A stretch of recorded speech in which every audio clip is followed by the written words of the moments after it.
अस्सलाम वालेकुम dear students. Last lecture के अंदर हमने डिस्कस किया था कि किस तरह से जो है लेक्सिकल एनालिसिस अपने टास्क को परफॉर्म करता है, जिसके अंदर बात की थी हमने स्कैनिंग की, टोकनाइजेशन की और पार्सिंग की। उसके बाद जो हमारा दूसरा सेकंड फेज था उसका नाम था सिंटैक्स एनालिसिस।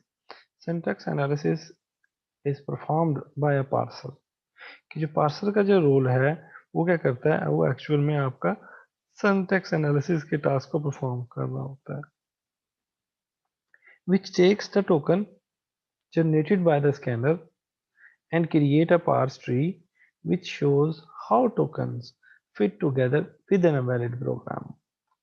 यानी कि जब क्या होता था कि जब आपका लेक्सिकल एनालिसिस जो है स्कैनिंग करता था, स्कैनिंग के बाद टोकनाइजेशन करता था, तो टोकन्स की जो आउटपुट थी वो किसको पास की जाती थी, पार्सिंग को पास की जाती थी।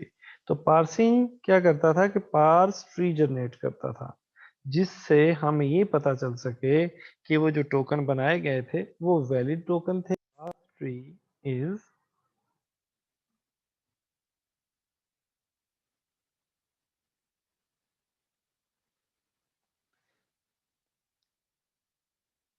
The structure of the parse tree is dictated by the grammar of the programming language। यानी कि जो पार्सर जिस चीज को वेरीफाई करता था, यानी टोकन के पैटर्न को, वो किस बेस पे करता था, वो प्रोग्रामिंग लैंग्वेजेस की जो ग्रामर थी उसको सामने रखते हुए वो उसको वेरीफाई करता था। Typically a context free grammar which is a set of recursive rules for generating valid patterns of tokens। तो जो हम CFG का इस्तेमाल करते हैं, CFG का इस्तेमाल हम किस लिए करते हैं, ताकि हम जो है इनके रिकर्सिव रूल्स को, रिकर्सिव रूल्स का मतलब होता है कि एक चीज बार बार अकर होना, ठीक है, जिस तरह रिकर्सिव फंक्शंस आपने पढ़े होंगे। तो रिकर्सिव रूल्स ऐसे रूल्स जो बार बार क्या करते हैं, खुद को कॉल करते हैं, ठीक है, खुद को इटसेल्फ जो है वो कॉलिंग होती है, और वो बार बार जो है क्या करते हैं, तो वैलिड टोकन्स को वेरीफाई करते हैं, ठीक है, टोकन की वैलिडेशन करते हैं कि ये जो टोकन बनाया था आपके लेक्सिकल एनालिसिस ने, वो टोकन करेक्ट था या इनकरेक्ट था। Context free grammar define the syntax of a programming. Last lecture के अंदर मैंने आपको ये भी बताया था कि जब तक आप किसी भी प्रोग्रामिंग लैंग्वेजेस के सिंटैक्स का आपको अंदाजा नहीं होगा ना, तब तक आप उस लैंग्वेज को टेस्ट नहीं कर सकते, वेरीफाई नहीं कर सकते। तो CFG जो है वो क्या करती है, हमें प्रोवाइड करती है सिंटैक्स प्रोग्रामिंग लैंग्वेजेस का। यानी CFG की हेल्प से हम क्या करते हैं, प्रोग्रामिंग लैंग्वेजेस के सिंटैक्स को अंडरस्टैंड करते हैं।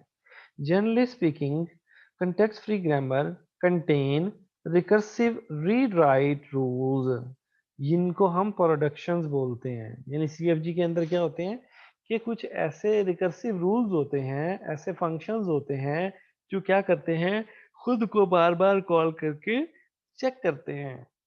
तो वो रूल्स की फॉर्म क्या होती है, वो रूल्स की फॉर्म होती है n इज इक्वल टू डब्ल्यू। एन का मतलब क्या है आपके पास, नॉन टर्मिनल, और w का मतलब क्या है आपके पास, टर्मिनल। यानी कि जहां पर ये n आएगा उसकी जगह पर आप w को रिप्लेस कर सकते हैं, where n is a non terminal symbol and w is the string of terminal symbol and or non terminal. w में हो सकता है कि आपके पास टर्मिनल्स भी हों और नॉन टर्मिनल्स भी हों। Alternatively w could also be empty, और हो सकता है कि w empty भी हो। अगर आपने n को 0 करना है तो फिर क्या कर सकते हैं आप, w की जगह पर empty भी पुट कर सकते हैं, ठीक है। तो नेक्स्ट चलते हैं आगे, ये प्रोडक्शंस किस तरह की होती हैं। Here is an little example, the starting non terminal is a program. ठीक है, तो इसमें हम प्रोग्राम से शुरू करेंगे जो कि एक नॉन टर्मिनल है। प्रोग्राम से हमने स्टार्ट किया जो कि एक नॉन टर्मिनल है। अब क्या है कि ये हमारे पास क्या है, एक कंप्लीट CFG है। ये जो आपको बॉक्स के अंदर नजर आ रही है, ब्लू बॉक्स के अंदर, ये क्या है, आपके पास एक कंप्लीट CFG है, यानी लिस्ट ऑफ प्रोडक्शंस हैं। ये प्रोडक्शंस करती क्या हैं कि प्रोग्राम जहां पर आएगा वहां पर हम क्या कर सकते हैं, स्टेटमेंट को रिप्लेस करवा सकते हैं। जहां पर स्टेटमेंट आएगा वहां पर हम if starting bracket, condition, closing bracket, ये ब्रेसेस, उसके बाद स्टेटमेंट और आपकी क्लोजिंग ब्रेसेस।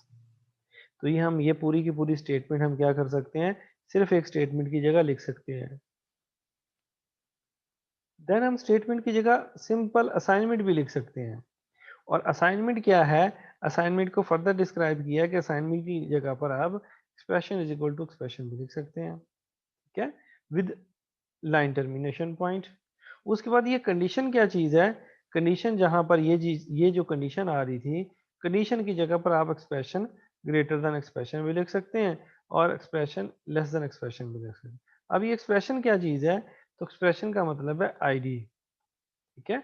तो अब इसमें से ऐसे आपके पास जो कीवर्ड्स हैं जिनकी जगह पर मजीद रिप्लेसमेंट्स की आ सकती है, उनको हमने क्या किया हुआ है, लेफ्ट साइड पे लिखा हुआ है, उनको हमने लेफ्ट साइड पे लिखा हुआ है। तो जितने ऐसे आपके पास कीवर्ड्स नजर आ रहे हों जिनको, जिनकी जगह पर आप रिप्लेसमेंट कर सकते हैं, उनको हम क्या कहते हैं, आपके पास क्या कहते हैं, नॉन टर्मिनल्स। और ये जो राइट बॉक्स है आपके पास, राइट बॉक्स, इसके अंदर क्या है आपके पास, ये आपके पास पूरे का पूरा क्या है, ये हमारे पास डब्ल्यू है। यानी कि इसके अंदर हमारे पास टर्मिनल्स भी हैं और नॉन टर्मिनल्स भी हैं और एम्प्टी नहीं है इसके अंदर, ठीक है, हम एम्प्टी भी ऐड करवा सकते हैं। तो अब क्या होगा कि इसमें से जितने जो है लेफ्ट साइड पे लिखे हुए हैं वो राइट साइड पे भी लिखे हुए हैं कुछ उसमें से, तो इट मीन्स के राइट साइड पे वो वाली चीजें जो लेफ्ट साइड पे लिखी हुई हैं उनको हम नॉन टर्मिनल बोलते हैं।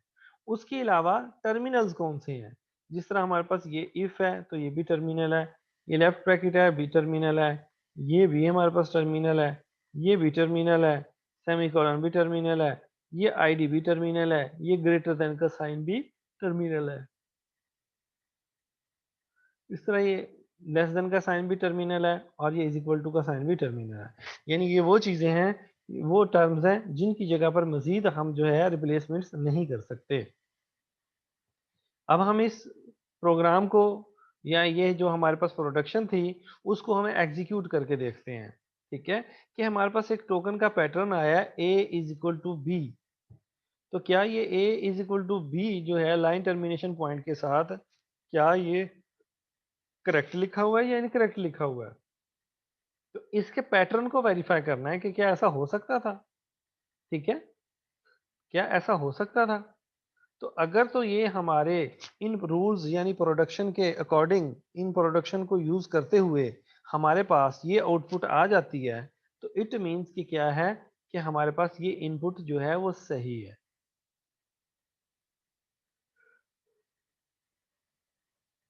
अगर ये हमारे पास आउटपुट नहीं निकलती यूजिंग दीज प्रोडक्शंस, तो हम कह सकते हैं कि ये हमारे पास जो प्रोडक्ट, ये जो इनपुट थी, ये हमारे पास करेक्ट नहीं थी, ठीक है। यानी कि ये हमारे पास जो था, ये हमारे पास इस कंटेक्स्ट फ्री ग्रामर के अंदर हमारे पास जो है, ये इनपुट जो है वो उसको वेरीफाई नहीं करती, उसको एग्जीक्यूट नहीं करवा सकेगी।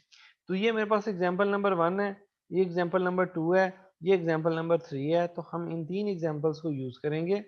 एग्जाम्पल नंबर 1 को यूज किया, तो हमने सबसे पहले क्या करना है, हमारे पास हमने बनाना क्या है, ए इज इक्वल टू बी। अब ए क्या है, ए में मेरे पास एक आइडेंटिफायर है और बी भी मेरे पास क्या है, एक आइडेंटिफायर है, और इनके सेंटर में ये साइन आ रहा है। तो मुझे देखना है कि ये जो साइन है मैं किस चीज से बिल्ड कर सकता हूँ। तो ये जो लाइन नंबर, ये जो 3 4 है ये वाली, ये मेरे पास जो है वो मोस्ट सूटेबल लाइन है इस चीज को लाने के लिए, ठीक है। Expression is equal to expression, क्योंकि एक्सप्रेशन की जगह पे हम क्या कर सकते हैं, आईडी लिख सकते हैं। तो हमें चाहिए भी यही कि ID is equal to ID ही चाहिए। तो इसलिए मुझे ये एक्सप्रेशन, ये वाली लाइन मेरे काम की है। देन ये लाने के लिए मुझे इसकी जरूरत पड़ेगी, और ये लाने के लिए मुझे किसकी जरूरत पड़ेगी, ये लाने के लिए मुझे इस लाइन की जरूरत पड़ेगी, और इस लाइन को लाने के लिए मुझे किसकी जरूरत पड़ेगी, फर्स्ट लाइन की। इसलिए फर्स्ट लाइन से स्टार्ट करूंगा, लाइन नंबर 1 से। तो ये मेरे पास प्रोग्राम आ गया। प्रोग्राम की जगह मैं क्या रिप्लेस कर सकता हूँ, मैं स्टेटमेंट रिप्लेस कर सकता हूँ। तो ये मैंने प्रोग्राम की जगह स्टेटमेंट रिप्लेस कर दिया। ये जो प्रोग्राम है ना, ये आपका स्टार्ट सिंबल है, यहाँ से हमने इसको, इनके जो है हमारे पास ये जो प्रोडक्शन दी हुई है, इन प्रोडक्शन का जो स्टार्ट करना है वो हमने इस पहले कीवर्ड से, पहली लाइन के पहले नॉन टर्मिनल से शुरू करना होता है, ठीक है। तो प्रोग्राम की जगह हमने रिप्लेस करवा दिया क्या, ये स्टेटमेंट रिप्लेस करवा दिया। देन इस स्टेटमेंट की जगह पे हमने क्या रिप्लेस करवाना है, असाइनमेंट रिप्लेस करवाना है। तो ये मैंने असाइनमेंट रिप्लेस करवा दिया। तो अब असाइनमेंट की जगह पर लाइन नंबर 3 लेकर आनी है मैंने। तो लाइन नंबर 3 क्या है मेरे पास, सिंटैक्स है expression is equal to expression और सेमीकोलन। तो ये expression is equal to expression और ये मेरे पास सेमीकोलन। अब एक्सप्रेशन की जगह पर क्या आएगा, लाइन नंबर ये वाली रूल नंबर 4 के आईडी। ठीक है, तो अब मैं कह सकता हूं कि यहां पर मेरे पास आईडी ए है इज इक्वल टू आईडी मेरे पास बी है और ये एज इट इज। जिनको हम रिप्लेस नहीं करवा सकते उनको हम एज इट इज नीचे ले आते हैं, और जिनको हम रिप्लेस करवा सकते होते हैं उसको हम उसके फर्दर आगे रिप्लेसमेंट कर सकते हैं, जिस तरह के हमने ये किया।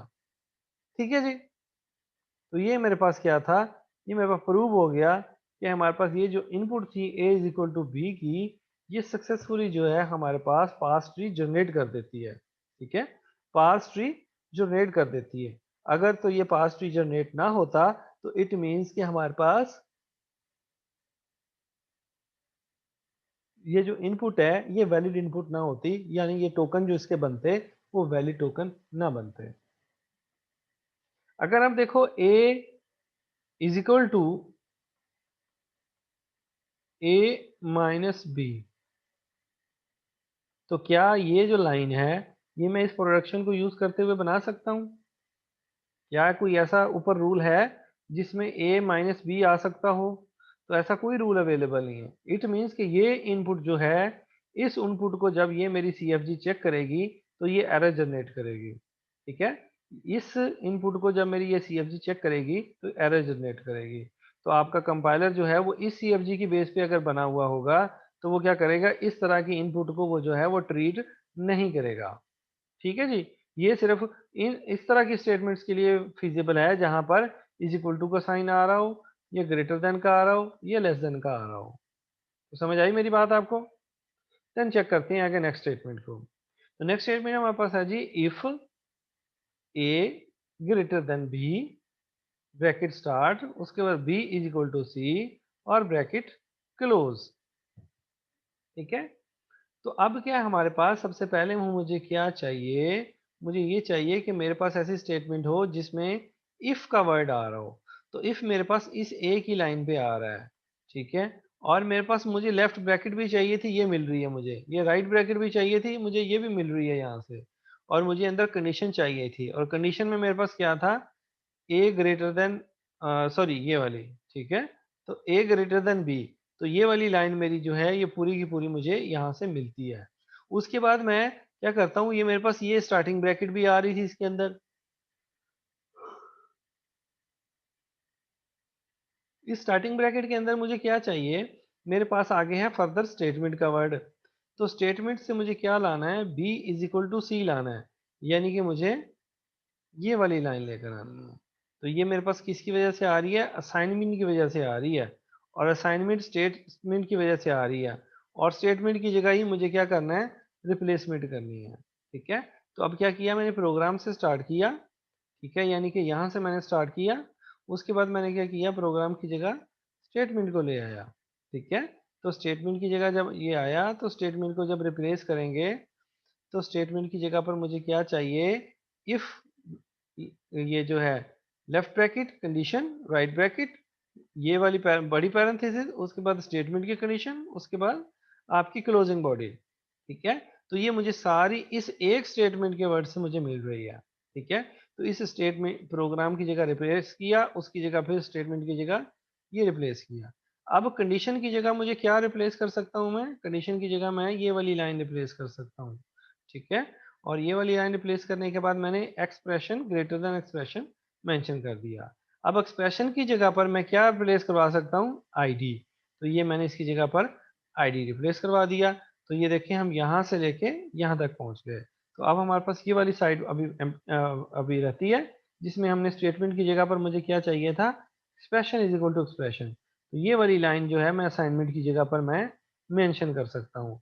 तो expression is equal to expression, तो एक्सप्रेशन की जगह फिर मैं क्या कर सकता हूँ, मैं आईडी को रिप्लेस करवा सकता हूँ। तो देखें ये जो हमारे पास जो इनपुट थी ये भी हमारी इस CFG के रूल के अकॉर्डिंग जो है इसका पैटर्न भी करेक्ट लिखा हुआ है। यानी जहां पर इफ वाली स्टेटमेंट होगी तो इफ वाली स्टेटमेंट को भी हम डील कर सकते हैं, ग्रेटर देन वाली को भी और इज इक्वल टू वाली को भी। ठीक है, तो ये हमारे पास जो है हमने इसको सही तरीके से जो है ड्रॉ कर लिया, इसका पास्ट ट्री सही तरीके से ड्रॉ कर लिया। अच्छा जी, तो ये हमने क्या किया, हमने दो एग्जांपल्स को हमने सक्सेसफुली जो है उसका पास्ट ट्री हमने जनरेट करके देख लिया। देन एग्जांपल नंबर 3 आपने सॉल्व करनी है। ठीक है, तो सिंटैक्स एनालिसिस जो है वो किस तरह के एरर्स को पकड़ता है, what kind of errors are caught by the parser, कि ड्यूरिंग पार्स ट्री हम किस तरह के एरर्स को जो है वो कैच आउट करते हैं। ठीक है, तो सिंटैक्स एरर जो होते हैं हमारे हमारे प्रोग्राम के जो सिंटैक्स एरर्स होते हैं उनको हम पार्सिंग के दौरान पकड़ लेते हैं। जैसा मैंने आपको एग्जांपल के तौर पर बताया था कि a multiply b is equal to C, क्या कि इसका टोकन तो सही तरीके से जनरेट हो जाएगा, a का भी मल्टीप्लाई का भी b का भी इज इक्वल टू का भी c का भी, लेकिन जब क्या करेंगे इसको हम पास ट्री इसका जनरेट करेंगे तो कोई भी हमारे पास सी लैंग्वेज की ऐसी जो है स्टेटमेंट का पैटर्न नहीं है जिसमें हम क्या करें कि मल्टीप्लाई करवा के उसको वैल्यू जो है वो किसी वेरिएबल को साइन करवाएं। हमेशा जिस वेरिएबल को वैल्यू साइन की जाती है वो लेफ्ट साइड पे आता है।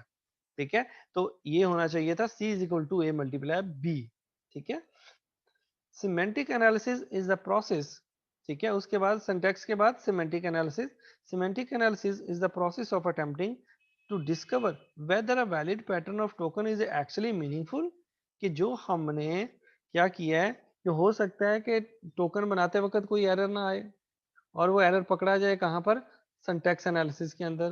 लेकिन हो सकता है कि उसका पास ट्री भी सही तरीके से जनरेट हो जाए, लेकिन फिर भी हमें उसे चेक करना है कि क्या वो जो वैलिड मीनिंगफुल टोकन है, क्या वो पूरी की पूरी जो लाइन है वो मीनिंगफुल है भी या नहीं है।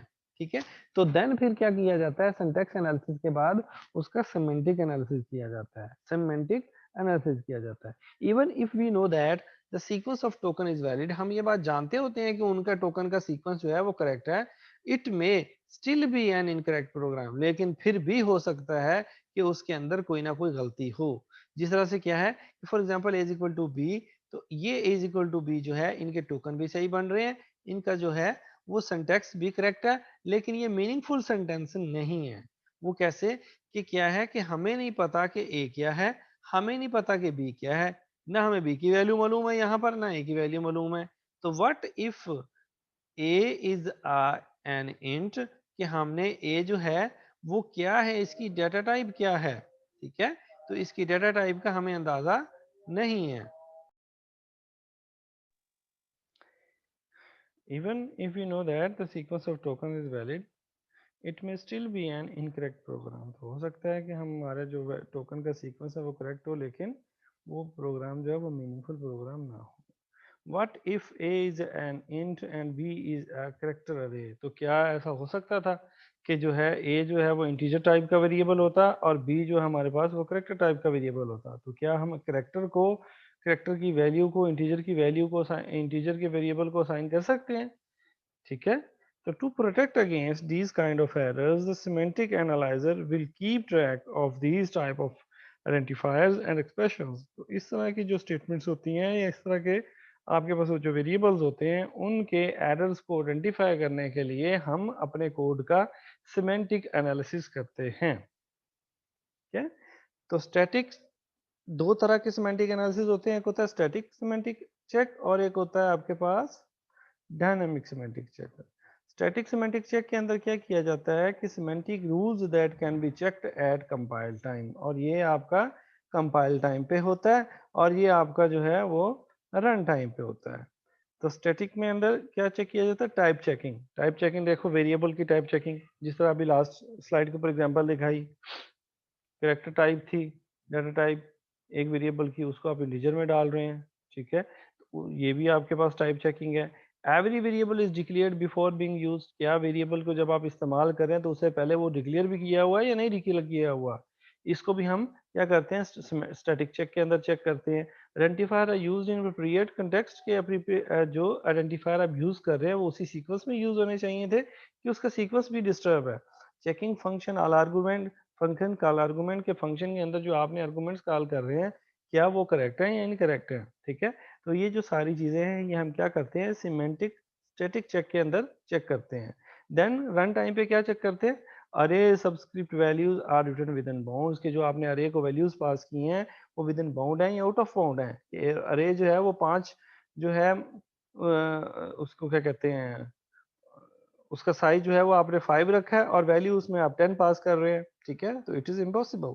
अरिथमेटिक एरर्स यानी कि जिस तरह से डिवीजन बाय ज़ीरो, आप इस तरह की कोई आप स्टेटमेंट्स मेंशन कर देते हैं कि जिसकी काउंटिंग जो है वो इन्फिनिटी हो जाए, तो pointers are not predefined unless pointed to a valid object, कि आपने कोई पॉइंटर्स का ऑब्जेक्ट क्रिएट ही नहीं किया और आप पॉइंटर्स को यूज़ कर रहे हैं। When a check fails at run time an exception is raised, और जब भी कोई रन टाइम के ऊपर आपका एरर आता है तो आपका प्रोग्राम जो है वहीं पे स्टॉप हो जाता है, एक्सेप्शन हैंडलिंग हो जाती है, ठीक है? एक्सेप्शन रेज्ड हो जाता है। तो जब तक फिर आप इस एक्सेप्शन को हैंडल नहीं करते, तब तक तो आपका कोड जो है वो नेक्स्ट फ्लो की तरफ नहीं जाता, ठीक है? तो ये थे हमारे पास सिमेंटिक चेक के दो मेथड, जिसके अंदर एक क्या था, स्टैटिक चेक, और एक आपका डायनामिक चेक। एक आपका कंपाइल टाइम पे होता है और दूसरा आपका रन टाइम पे होता है। ये आपके जो डिफरेंस, इनके दरमियान जो डिफरेंस है, ये आपको याद होना चाहिए।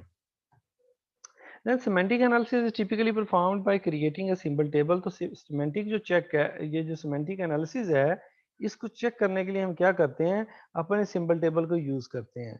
आपको पहले भी बताया था कि सिंबल टेबल के अंदर क्या करते हैं, हम जो भी हमारे वेरिएबल्स की नेसेसरी इंफॉर्मेशन होती है उसको हम क्या करते हैं, स्टोर करवाते हैं। A typical intermediate form of code produced by the semantic analyzer, और semantic analyzer की जो आउटपुट होती है वो क्या होती है, आपके पास IR यानी कि इंटरमीडिएट रिप्रेजेंटेशन, यानी कि 3 एड्रेस कोड, ठीक है?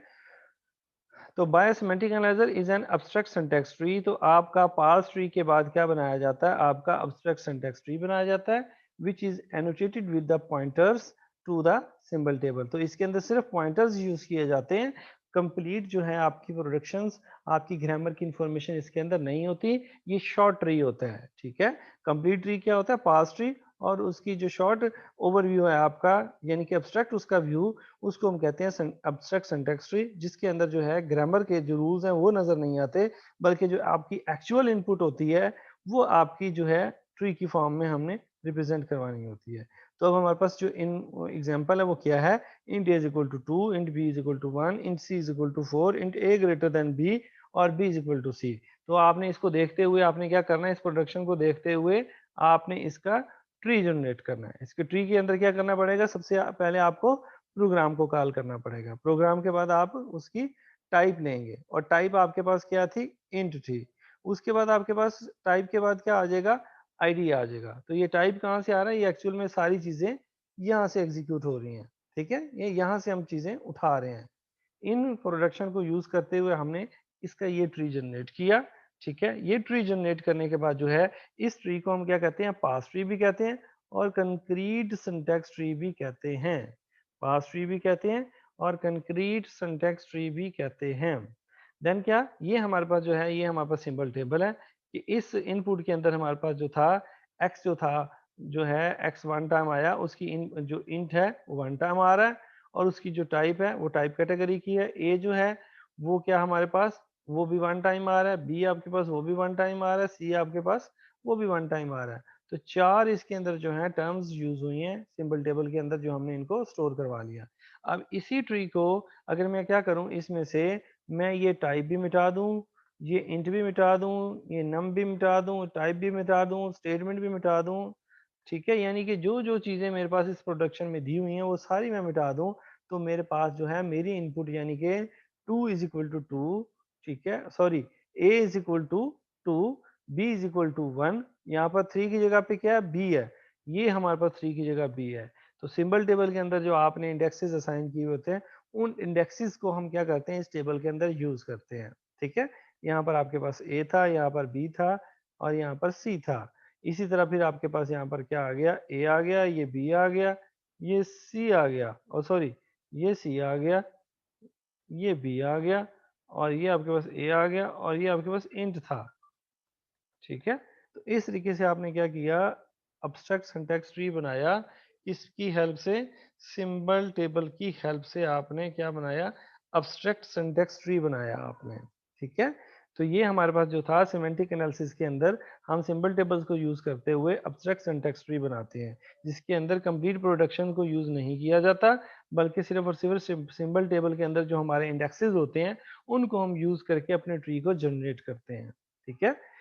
तो लिटिल डिफरेंस क्या है आपके पास concrete syntax tree matches what the grammar rules से इन द सिंटैक्स या आपके पास जो कंक्रीट सिंटैक्स ट्री होता है वो मैच करता है कि ग्रामर के रूल क्या कहते हैं, तो यानी उसके अंदर ग्रामर का इस्तेमाल किया जाता है, ये आपके ग्रामर के वर्ड्स थे। जबकि एएसटी के अंदर क्या होता है, एएसटी के अंदर आप सिंपल क्या करते हैं, सिर्फ और सिर्फ simple representation of what's essential in the syntax tree, कि हमें क्या चाहिए था ट्री के अंदर, और वो आपको आपके सिंबल टेबल से पता चल जाता है, ठीक है? तो ये दोनों का डिफरेंस आपको समझ आना चाहिए। सिंटैक्स एंड सिमेंटिक एनालिसिस को अगर हम देखें, तो हम क्या करते हैं, हमारे पास कुछ गलतियाँ एरर्स हैं, तो हम इसमें से आइडेंटिफाई करने की कोशिश करेंगे कि कौन सी लाइन के ऊपर कौन सी गलती है। तो 3 तरह के एरर्स अब तक हमने डिस्कस किए हैं, लेक्सिकल एरर्स, सिंटैक्स एरर्स और आपके सिमेंटिक एरर्स। तो इसमें अगर लाइन नंबर 1 को मैं देखूँ तो इसके अंदर कौन सी मिस्टेक पाई जाती है? ये आपके पास लेक्सिकल एनालिसिस है, ठीक है? और क्योंकि इसके अंदर क्या है, ये आपके पास लेक्सिकल एनालिसिस कैसे है कि इसका टोकन बनाने से आपके पास क्या गलती आई है, इसके टोकन नहीं सही बनेंगे, टोकन क्योंकि यहाँ पर मिस्टेक है, उसके बाद यहाँ पर सिंटैक्स की मिस्टेक है, उसके बाद यहाँ पर स्टैटिक सिमेंटिक एरर है। स्टैटिक सिमेंटिक एरर कैसी है कि आपके पास एक्स ऐसा वेरिएबल है जो अनआइडेंटिफाइड है, ठीक है? इसको एक्स को आपने आइडेंटिफाई आपने डिक्लेयर ही नहीं किया हुआ। उसके बाद ये भी आपके पास सिंटैक्स एनालिसिस है, इन्वर्टेड कॉमा नहीं है। उसके बाद ये आपके पास सिंटैक्स स्टैटिक सिमेंटिक एरर है, ये भी स्टैटिक सिमेंटिक एरर है, ये आपके पास सिंटैक्स एरर है, और ये आपके पास डायनामिक स्टैटिक एरर है, ठीक है? तो ये आपको एरर्स की जो टाइप्स हैं वो याद होनी चाहिए, इस तरह से रिलेटेड पेपर के अंदर भी क्वेश्चन हो सकता है, ठीक है? देन आपके पास जो था सिमेंटिक एनालिसिस के बाद आईआर हमने जनरेट किया, आईआर के बाद हमारे पास क्या होता है जी, कोड ऑप्टिमाइजेशन। तो वंस द एएसटी, जब आपके पास एएसटी बन जाता है, has been generated, the compiler can perform machine independent code optimisation. तो जो आपके पास मशीन इंडिपेंडेंट कोड होता है उसकी हम ऑप्टिमाइजेशन करते हैं। इसका मकसद क्या होता है? इसका मकसद होता है तो modify the code so that it is quick and uses resources more efficiently, ताकि हम अपने कोड को अच्छे तरीके से रीड कर लें और जो जो रिसोर्सेज उसको चाहिए होते हैं वो हमें अच्छे से अंदाजा हो जाए। There is an additional optimisation step performed after the creation of the object code. इसके अलावा ये फेज जो है वो दोबारा भी अप्लाई किया जाता है जब आपके पास क्या होता है, ऑब्जेक्ट कोड जनरेट हो जाता है, ठीक है? आपको बताया था कि एक हाई लेवल कोड की ऑप्टिमाइजेशन भी होती है, मशीन कोड की ऑप्टिमाइजेशन भी होती है, और आपके पास असेंबली कोड की भी ऑप्टिमाइजेशन होती है, यानी कि तीनों फेजेस के अंदर फ्रंट एंड में, मिडिल एंड में और बैक एंड में, तीनों जगहों पे आपके कोड की ऑप्टिमाइजेशन की जाती है, ठीक है? तो इंटरमीडिएट कोड ऑप्टिमाइजेशन क्या होता है? Intermediate code is made more efficient by applying estimation techniques, ठीक है? Optimisation techniques, intermediate code is made more efficient. तो ये हमारे पास ऑप्टिमाइजेशन टेक्निक जो है, अगर ये हम इसके ऊपर अप्लाई करते हैं तो हमारे इंटरमीडिएट कोड को ये क्या करता है, ये ऑप्टिमाइजेशन टेक्निक्स बेहतर बना देती हैं। Efficient in terms of execution, efficient से मुराद क्या है, इसको स्पीडी बना देती हैं और इसकी मेमोरी को कम से कम यूटिलाइज करवाती हैं, ठीक है? ताकि जितने उसके अंदर वेरिएबल्स कम होंगे, उतनी आपकी जो मेमोरी और आपके जो रजिस्टर्स होंगे वो कम आपके यूटिलाइज होंगे। Optimisation techniques are target machine independent, और हमेशा ये परफॉर्म किए जाते हैं किसके लिए, जिस टारगेट मशीन के लिए आपने कोड बनाना होता है उसको सामने रखते हुए जो है ये ऑप्टिमाइजेशन नहीं की जाती, बल्कि ये सिर्फ और सिर्फ जो है उस स्पेसिफिक स्टेज के लिए ऑप्टिमाइजेशन की जाती है, ठीक है? तो ये मशीन इंडिपेंडेंट होती है। फॉर एग्जांपल देयर में रिडंडेंट इंस्ट्रक्शंस और unreachable code in the intermediate code, यानी आपके कोड के अंदर ऐसी रिडंडेंट इंस्ट्रक्शंस जिनका कोई इस्तेमाल नहीं है, अनरीचेबल कोड जिनको एक दफ़ा भी रन नहीं होता, तो इस तरह के कोड को हम क्या करते हैं, अपने कोड से निकाल के बाहर करते हैं, यानी उसको डिलीट कर देते हैं, ठीक है? जैसे कि ये है कि इंट इज इक्वल टू 10 और इफ ए लेस देन 10, ठीक है? तो अब आपके पास ये जो कंडीशन है ये क्या है, this part of the code will never be executed, कि ये जो आपके पास बॉडी के अंदर जितना भी कोड दिया हुआ होगा, ये कंडीशन ना तो ट्रू होगी और ना ही ये बॉडी के अंदर लिखा हुआ कोड चलेगा। तो ये आपके पास अनरीचेबल कोड है, ठीक है? तो इस तरह के कोड को हम क्या करते हैं, इंस्ट्रक्शन से डिलीट कर देते हैं। एग्जाम्पल के तौर पे intermediate code might have a redundancy due to the translation process or due to the different programming styles of the programmers. For example, आप क्या करते हैं, लिखते हैं int a, उसके बाद a is equal to 3 multiplied by 4. To make the above code efficient, the compiler will check for the calculation. पहले तो वो a को ढूंढेगा, फिर जाकर 3 मल्टीप्लाई 4 को कैलकुलेट करेगा, फिर वो a को साइन करेगा. तो इससे बेहतर नहीं था कि हम int a is equal to 12 लिख देते. ठीक है, तो a into a is equal to 12 रख देते. तो क्या ये हमारे लिए ज़्यादा सिंपल था कंपाइलर के लिए कैलकुलेट करना, या कि आपकी इसकी पूरी स्टेटमेंट को एग्जीक्यूट करके ला के आपके इंट ए को बताता कि इंट ए क्या चीज़ है. ठीक है, तो आप अपने कोड को एफिशिएंट बनाने के लिए ज़्यादा से ज़्यादा सिंपल लिखना पड़ता है. For optimisation compiler might use the values known at compile time. तो कंपाइल टाइम पे आपके कंपाइलर को जो वैल्यूज मालूम होती हैं वही आपके जो ऑप्टिमाइजेशन के फेज में इस्तेमाल की जाती हैं. For example int a is equal to 10, a is equal to a plus 2. तो क्या ये भी हम ए इज इक्वल टू 12 अगर लिख देते तो हमारा कोड और सिंपलर हो जाता. इंस्टेड ऑफ सब एक्सप्रेशन, हमें सब एक्सप्रेशन की तरफ जाना ही ना पड़ता. This is known as constant folding. कि हमने इन सारे कांस्टेंट्स को हमने फोल्ड कर दिया, इस कांस्टेंट को हमने फोल्ड कर दिया, इसको भी फोल्ड कर दिया, और इन दोनों को इकट्ठा करके ये देखें यहाँ पर मेंशन कर दिया. ठीक है, तो टारगेट कोड जनरेशन उसके बाद, the goal of the target code generation phases is to translate the intermediate form of the code, typically the AST, into the object code. इसका मकसद ही यही होता है. In the case of languages that translate into assembly language, the code generator will first pass through the symbol table, creating space for the variables. यानी कि जब आप assembly का कोड आपके पास तैयार होता है, 3 एड्रेस कोड बन जाता है, तो 3 एड्रेस कोड को जब आप सिंबल टेबल में एंटर करते हैं तब आपके लिए क्या करना पड़ता है, आपको उसके वेरिएबल्स के लिए स्पेसिस को एलोकेट करना पड़ता है. Next the code generator passes through the intermediate code form. तब क्या होता है कि आपके कोड जनरेशन का जो प्रोसेस है वो इंटरमीडिएट कोड के ऊपर अप्लाई होता है, generating the appropriate assembly code, ताकि आप उसका एप्रोप्रिएट यानी कि करेक्ट असेंबली कोड जनरेट कर सकें. ठीक है, as stated before the compiler makes one more pass through the object code to perform further optimisation. जैसा कि हमने जो है आपके पिछले लेक्चर के अंदर हमने डिस्कस किया था कि हम कंपाइलर के अंदर मजीद पासिस को ऐड अप करते हैं. ठीक है, तो एक पास और ऐड कर दिया हमने इसका ऑप्टिमाइजेशन का, कि जब आपका असेंबली का कोड बन जाएगा तो उस असेंबली के कोड की भी क्या होगी, ऑप्टिमाइजेशन होगी. ठीक है, तो उसके बाद मशीन कोड जनरेट किया जाएगा. मशीन कोड जनरेट करने के बाद क्या किया जाएगा, आपका जो है उसकी भी ऑप्टिमाइजेशन की जाएगी. ठीक है, तो ये असाइनमेंट आपको मैंने लास्ट क्लास में दी थी. ठीक है, तो उम्मीद है कि ये असाइनमेंट आपकी परफॉर्म हो गई होगी. ठीक है, तो अब हम क्या करते हैं, हम चलते हैं आगे अपने लेक्चर नंबर 2 के ऊपर. ठीक है, लेक्चर नंबर 2 के ऊपर आते हैं. तो लेक्चर नंबर 2 के ऊपर आने के लिए हमें क्या करना पड़ेगा कि हमें देखना है कि हमारे पास नेक्स्ट टॉपिक क्या है.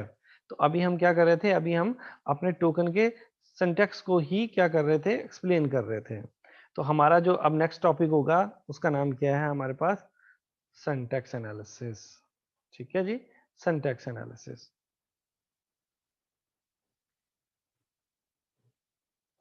तो सिंटैक्स एनालिसिस के अंदर हम क्या करेंगे, सिंटैक्स एनालिसिस के अंदर हम मजीद अपने टोकन के पैटर्न को किस तरह से वेरीफाई करते हैं उसको डिटेल के अंदर चेक करेंगे कि किस तरह से जो है पार्सिंग का प्रोसेस जो भी हमने डिस्कस किया उसको किस तरीके से इम्प्लीमेंट किया जा सकता है. Programming languages must be very well defined. कि जितनी भी प्रोग्रामिंग लैंग्वेजेस होती हैं वो बहुत ही अच्छे तरीके से डिफाइन की जाती हैं. आपको कभी देखे कोई एरर नजर आया, कोई एम्बिग्यूटी नजर आई उसके अंदर, नहीं ना. तो इट मीन्स के लैंग्वेजेस को जब बनाया जाता है तो बहुत ही अच्छे तरीके से उनके सिंटैक्स को स्पेसिफाई किया जाता है.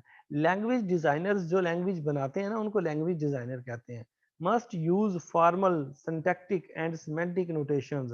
वो फॉर्मल वे यूज करते हैं और मीनिंगफुल नोटेशंस यूज करते हैं to specify the rule of the language, ताकि आपकी लैंग्वेज के रूल्स को बेहतर से बेहतर स्पेसिफाई किया जा सके. तो आज के इस लेक्चर के अंदर हम क्या करेंगे, we will focus on how syntax is specified.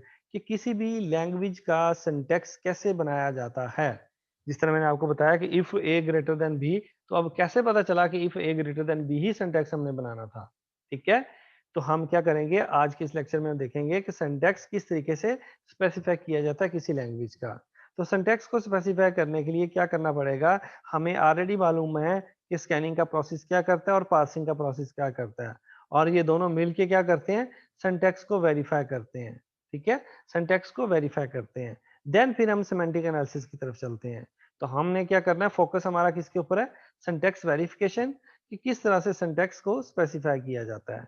तो स्पेसिफाई करने के लिए सिंटैक्स को हम ऑलरेडी टोकन भी जनरेट कर चुके होंगे, और उनकी पार्सिंग के लिए वैलिड पैटर्न भी हमें चाहिए होंगे, जिन पैटर्न को यूज करके हम किसी भी टोकन को क्या करते हैं, आइडेंटिफाई करते हैं। So how do we know, specify.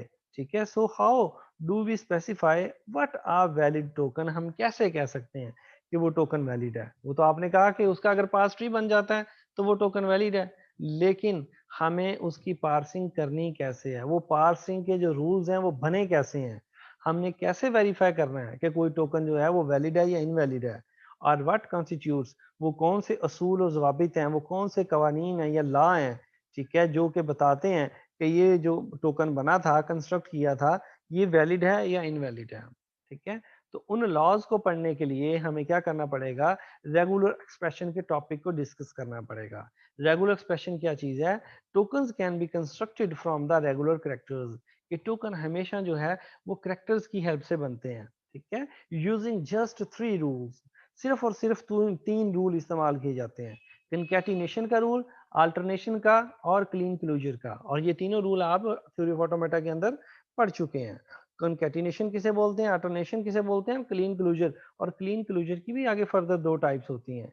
Any set of strings that can be defined by these 3 rules is a regular set. जो भी आपके पास इन 3 रूल्स को यूज करते हुए आपके पास जो स्ट्रिंग बनेगी, उस स्ट्रिंग को आप कहेंगे कि ये जो है एक रेगुलर सेट है, यानी वो वैलिड सेट है। Regular sets are generated by regular expression.